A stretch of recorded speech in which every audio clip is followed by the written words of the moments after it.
So I've been doing some research on some Cine lenses, and this IRIX 45mm T1.5 Cine lens caught my attention. I had about 2 weeks to test out this lens, and there's just something special about this lens that I can't put my finger on.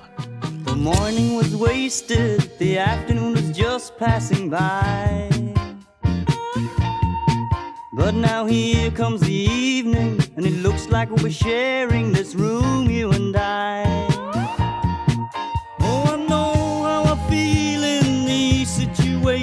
But oh my, I'm usually shy. I wanna ooh-wee, me to be in a movie with you. I wanna ooh-wee, me to be in a movie with you. Let's sit down to some music, continue with more of the same.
I'm sure you guys have noticed the upgraded graphics on this video, and that is because of Storyblocks. With their wide range of Adobe Premiere Pro and After Effects templates, I can efficiently add some spice to my videos with these easy to use templates. Compared to expensive pay-per-clip pricing models, with the Storyblocks subscription, you get full access of their library with unlimited downloads. Keep things simple by downloading stock footage or textures and add some cinematic text on top for your title cards. On top of all that, you can get their plugin for Adobe Creative Cloud and access their entire library within Premiere Pro and After Effects for maximum efficiency. I highly recommend checking their awesome library at storyblocks.com/Victor Laforteza.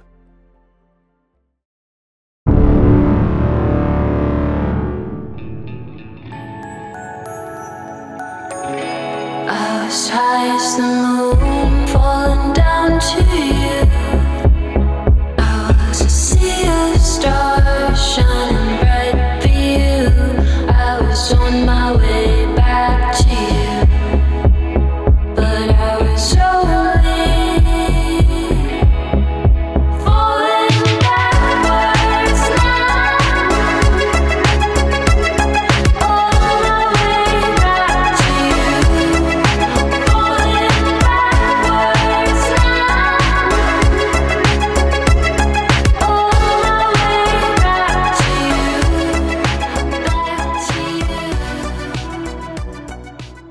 Overall, I think this Cine lens from IRIX has really good potential. Now, they're missing a bunch of focal lengths in between 45 all the way to 150. So this is kind of why I'm kind of just looking at other brands because of the missing focal lengths. I've heard that they're releasing something very soon, so hopefully it's a focal length that will really fill the gap between 45 and 150. Compared to the Musicbed Primes, which has a lot of characters around the corners and it just gives you a really soft look, I think the IRIX lens actually has a very clean look. It's a clinical look that most people would want for product videos, for corporate videos, anything that doesn't need the character that you're looking for. This is really good for a lot of those technical shoots. Now, I'm just not too sure if it's my copy, but the bokeh on this thing, at least the iris shape, isn't smooth enough until you get to T1.5. And The bokeh on this thing is pretty nice at T1.5, but the others is just, I think they just need a little bit more quality control on it. But overall, I think for the price, this is a really good Cine lens to consider. I hope you guys like the new format. I'm just trying to experiment some things so that I don't feel like I'm repeating the same videos over and over again with the different products. So yeah, I really had fun with it and hope you guys enjoyed it as well. And as usual, I'm giving away my Sunset Film Lot Pack, and all you have to do to win is comment down below what are your thoughts about this IRIX 45mm T1.5 Cine lens. If you want to check out one of my other Cine lens reviews, click on this video right here, and I'll see you guys in the next one. Peace. No one